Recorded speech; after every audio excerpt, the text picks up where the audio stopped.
Hello and welcome to Play PKN, the weekly video bulletin of the top news stories on PKN Packaging News, Australia's media hub for the packaging industry. I'm PKN's publisher Lindy Hewson, and this week's episode is brought to you by Filton Packaging, your trusted Australian flexible packaging manufacturer, delivering quartz technology for sharper detail, smoother solids and gravure-level print quality. Our lead story this week takes the form of a warning in a statement from the Australian Council of Recycling, ACOR, that delays to national packaging reform are leaving recycling infrastructure underutilised and putting some recycling facilities at risk of closure.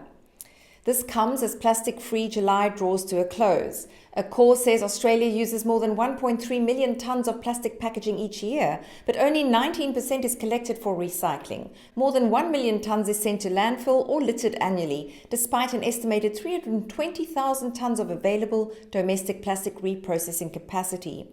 According to ACOR, Australia's plastic recycling infrastructure is operating at around 50% utilisation, with that figure potentially falling to 30% by 2030 without policy intervention.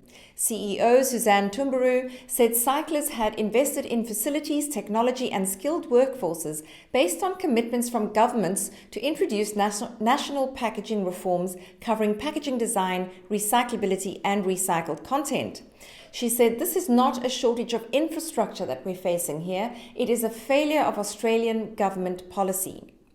ACOR argues that the lack of mandatory recycled content requirements and stronger market incentives is allowing imported virgin plastic to undercut locally recycled material. It says national packaging laws could reduce plastic waste by 370,000 tonnes and emissions by 700,000 tonnes annually, while supporting almost 20,000 jobs. Tumberu called on the government to set a firm timeline for mandatory laws that hold producers responsible for the packaging they place on the market and drive demand for Australian recycled content. In the food and beverage packaging sphere, foodpro 2026 has dominated the news this week, where 4 days on the exhibition floor revealed a food manufacturing and packaging industry focused on innovation with practical purpose.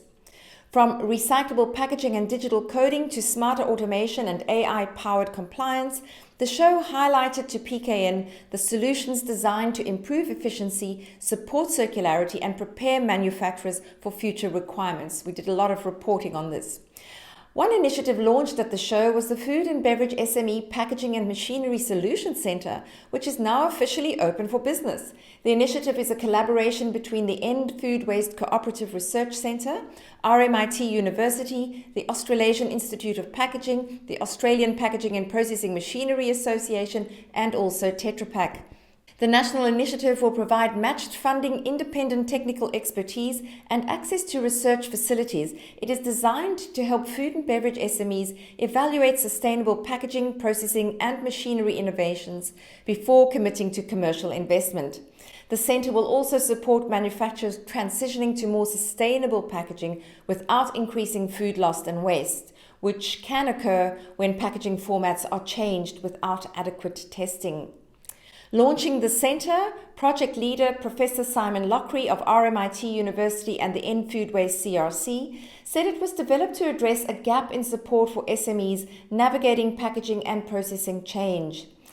Basically, he said, we are providing resources for SMEs to do stuff they don't necessarily have the resources or the bandwidth to do. Now, also taking place alongside foodpro was the all-important 2026 Australasian Packaging Innovation and Design Awards, or the PIDAs as we know them, where this year's winners reflected an industry moving beyond incremental improvements. Organised by the Australasian Institute of Packaging, the PIDAs recognised innovation across consumer packaging, industrial applications, sustainability initiatives and also professional excellence. All category winners are now eligible to represent Australia and New Zealand in the 2027 World Star Packaging Awards. A clear pattern emerged to me across the winning entries, with circular economy thinking moving beyond material substitution to encompass reuse models, design for recovery, and closed-loop recycling. Consumer convenience and accessibility were also central considerations, while digital functionality and traceability were increasingly integrated into packaging solutions rather than treated as optional additions. The full report is on our website that carries all the news on all the winners, so do go there and have a look.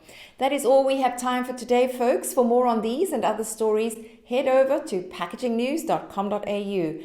Thank you to our sponsor, Filton Packaging, and thanks to you, as ever, for watching.